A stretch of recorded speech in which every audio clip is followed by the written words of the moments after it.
Welcome back to Studio 43 here in New York City. We're halfway through our unveiling of the 68-team field.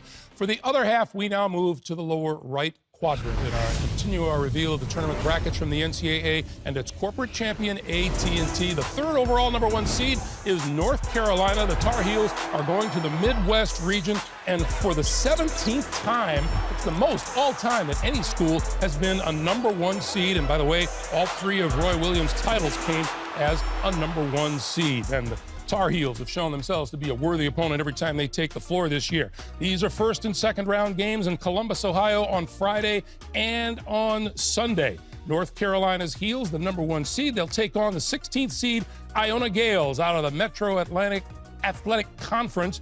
They won the MAC Tournament Championship.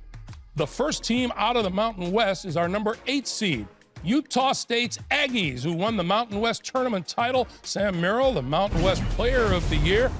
We saw, yes, they're potent. Oh, they are really potent. They can score it. They're excellent defensively and on the glass, and they bring it for 40 minutes every time. I tell you, Sam Merrill's one of the outstanding all-around guards in the country. He scores it, he passes it, and he's an underrated defender as well. They're an 8 seed. Who's the 9 seed they're going to take on? Out of the Pac-12, the Washington Huskies. 26-8 on the year. They won the Pac-12 regular season title, moved on to the Pac-12 tournament finals before losing to Oregon. But the Huskies 15-3 in the Pac-12 on the year. Now, first and second round games to take place in Salt Lake City on Thursday and on Saturday. The 5th team out of the SEC, the Auburn Tigers. Bruce Pearl's squad rose up and won the SEC Tournament Championship, first time since 1985. Impressive last couple of weeks run for the Auburn Tigers.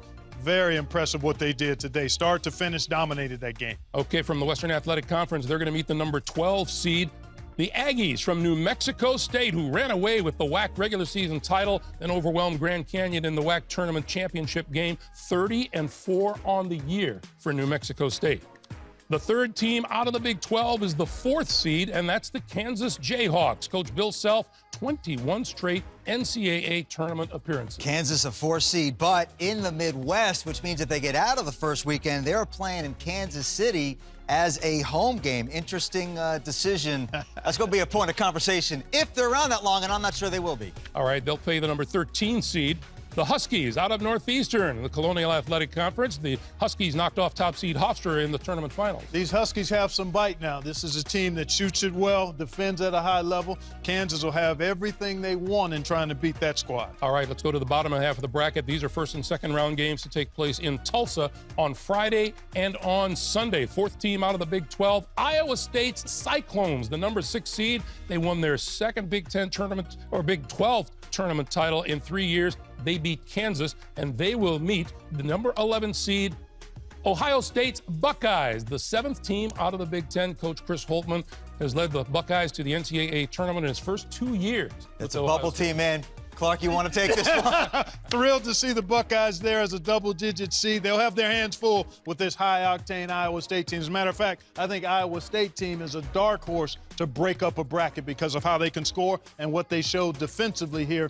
in winning the Big 12 championship. Okay, at the #3 seed, we have our 4th team out of the American Athletic, and it's the Houston Cougars. Coach Kelvin Sampson leading the Cougars to a school record 31 wins, or 29 in the regular season, 31-3 overall. They won their first conference regular season title since 1992. They'll meet #14 seed Georgia State, the Panthers, out of the Sun Belt. Well, we saw the kind of excitement they can bring to a ball game. Yeah, they shoot the three extreme, 40% from the three, and they've got 5 guys that shoot over 40% from three-point range. All right, let's round out this Midwest bracket. First and second round games in Jacksonville on Thursday and Saturday. Wofford's Terriers out of the Southern Conference come into the tournament on a 20-game win streak after winning the Southern That's a pretty good Conference seed tournament. there. I thought they'd be in that neighborhood. How about you, Seth? That's on the north end of the neighborhood, but Okay. that's a pretty respectable neighborhood. Yes, it is. I'm glad the committee had that much respect for Wofford. They certainly earned it. And you guys also feel they'll be great representatives. Yeah, they will, no doubt. Outstanding team, and in Fletcher McGee have one of the most lethal three-point shooters, but he's not alone. There's a good team there, the Terriers. All right, they're going to meet the #10 seed Pirates of Seton Hall, the second team out of the Big East.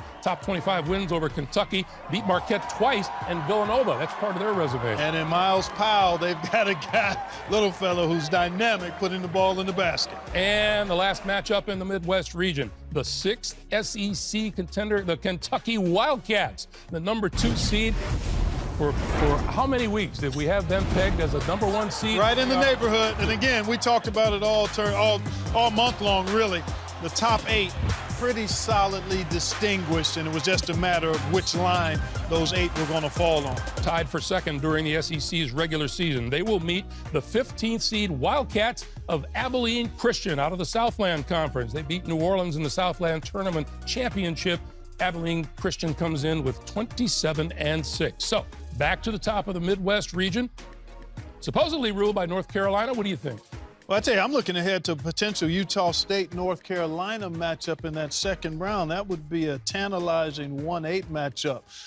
Utah State has size. They've got scoring. I think that would be a really intriguing matchup there. I think a very dangerous team here is New Mexico State. I love teams that have won all year. They're 30-5, 15-1 Chris Janz's clubs. I think they actually will beat Kansas in the second round and make it to the Sweet 16. So we're not going to have that fun up on of these the controversy. Upsets, Bottom half of the bracket, you can't ignore Kentucky. No, you certainly can't. You cannot ignore Kentucky, nor can you ignore Seton Hall. Yeah, and Kentucky could play Seton Hall in the second round, but I actually like Wofford to beat Seton Hall in that game, and that'd be a great matchup for Wofford and Kentucky. Kentucky's playing great basketball. I think it's going to be a Kentucky-North Carolina rematch in the Elite Eight. Wouldn't that be? We are running out of regions. A couple of teams still waiting to find out where they're going.